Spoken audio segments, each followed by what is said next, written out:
Qual é o advogado, qual é o promotor e qual é o juiz em todo o sistema forense criminal que não trabalha no seu dia a dia com o princípio constitucional, processual penal da presunção de inocência? Todos trabalham. O princípio é importante, ele já era considerado na doutrina, foi incorporado na Constituição de 88, tem sido lapidado pelo Poder Judiciário ao longo dos anos. Ninguém será considerado culpado antes de uma decisão condenatória definitiva. Leia-se com trânsito em julgado. Artigo 5º, inciso 57. Não existe possibilidade de lidarmos no dia a dia forense sem esse princípio. Porque ele, primeiramente, já promove a seguinte situação. O ônus da prova é da acusação. Nós nascemos no estado de inocentes, todos nós. Nós não temos que provar culpa.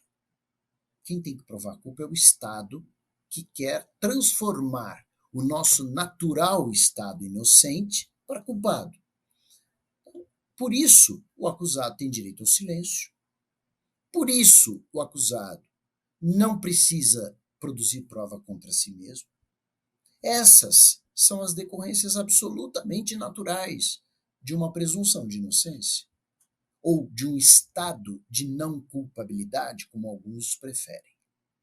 Pois bem, qual é o primeiro ponto a trabalhar no judiciário? Como eu estava dizendo, esse ônus da prova é da acusação. Mas não é possível transformá-lo.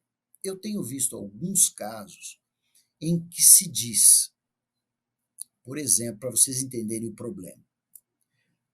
Fulano praticou o fato em legítima defesa. Então ele está assumindo que ele lesionou a vítima. Logo, o ônus da prova da legítima defesa é dele, não é da acusação. Com todo o respeito, isso está errado. Porque a acusação tem que provar que ele é um criminoso. Criminoso implica tipicidade, antijuridicidade e culpabilidade. Porque sem tipicidade, antijuridicidade e culpabilidade, o juiz absolve. Então é um ônus, sim, da acusação demonstrar que ele lesionou a vítima e não estava em legítima defesa. Esse é o ponto. Então, defensor, não permita que esse ônus se inverta. Não é uma questão de excludente de ilicitude, eu transfiro o ônus para o réu. Não, continua com a acusação. Outro ponto, aí sim, é fundamental, lógico, todos sabem, prisão cautelar e presunção de inocência. Se todos nós somos inocentes, para decretar nossa prisão antecipada, não é a pena, eu preciso ter elementos sólidos. Eu preciso ter materialidade, prova do crime e os indícios suficientes de autoria desse crime.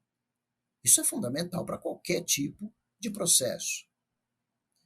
Não podemos, então, deixar de entrar com habeas corpus, pedir ao magistrado que decretou a prisão a liberdade daquele acusado, sem dizer, lembrem-se sempre, magistrados, ele é presumidamente inocente, em qualquer caso, mesmo sendo reincidente. Outra coisa, o Supremo Tribunal Federal, ele rapidamente é um retrospecto.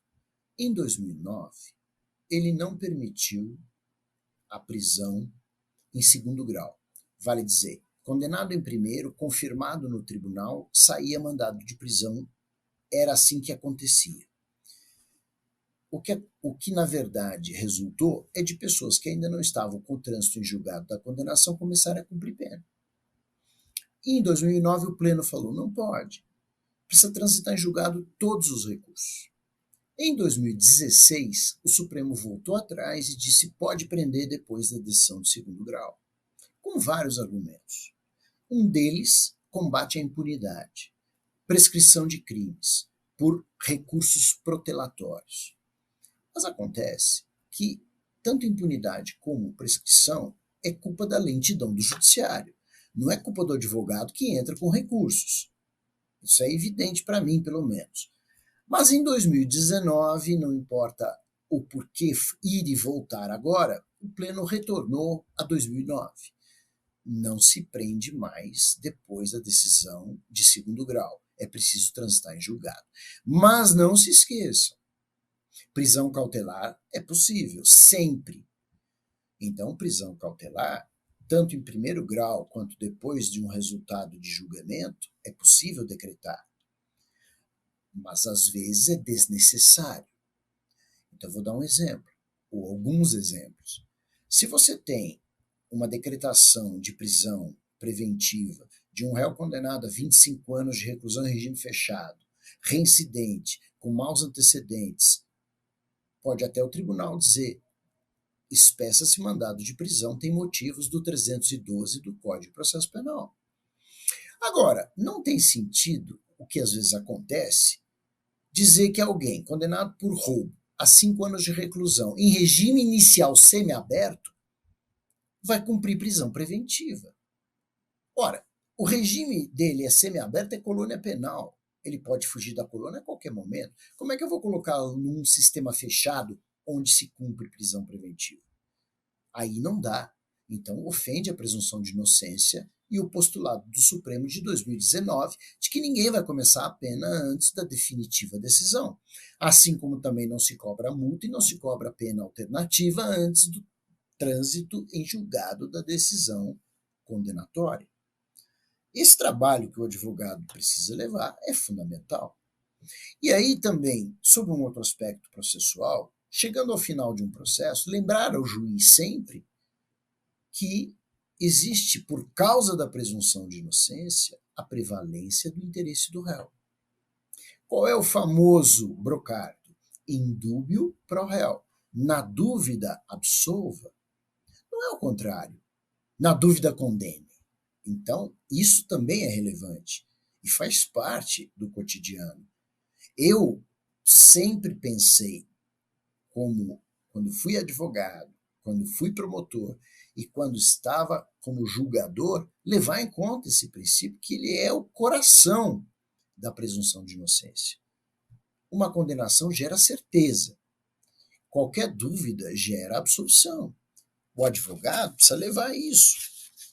E aí, sabe o que é muito interessante? É começar a defender, eu já vi decisão proferida inclusive em tribunal superior, que o direito ao silêncio, o direito de se calar, não precisa começar na delegacia de polícia na frente do delegado, tem que começar na rua, a hora que o policial dá voz de prisão.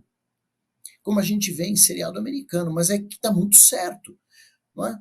Você está preso e o senhor tem o direito de permanecer calado. Qualquer coisa que o senhor disser será usado contra o senhor. Isso é importante. Mas ali no momento da prisão, não esperando chegar na delegacia, porque chegando na delegacia, muitas vezes, o policial que o prendeu já ouviu dele a admissão de culpa e depois vai depor em juízo. Vai dizer: olha, ele foi preso e disse para mim que praticou o crime. Bom, então cadê o direito ao silêncio? Porque a pessoa que é leiga não sabe necessariamente seus direitos. Se o delegado tem obrigação de dizer ao preso em flagrante que ele tem o direito de permanecer calado, por que o policial que dá efetivamente a voz de prisão, algema o indivíduo, não faz a mesma coisa? Temos que considerar isso. Então, são ideias que parecem teóricas, mas não. Advogados têm levado isso para os tribunais e os tribunais têm alcançado provimentos nessa ordem de coisas. Nunca vou deixar de repetir, hein? Princípios constitucionais definem situações concretas. Esse era o princípio da presunção de inocência.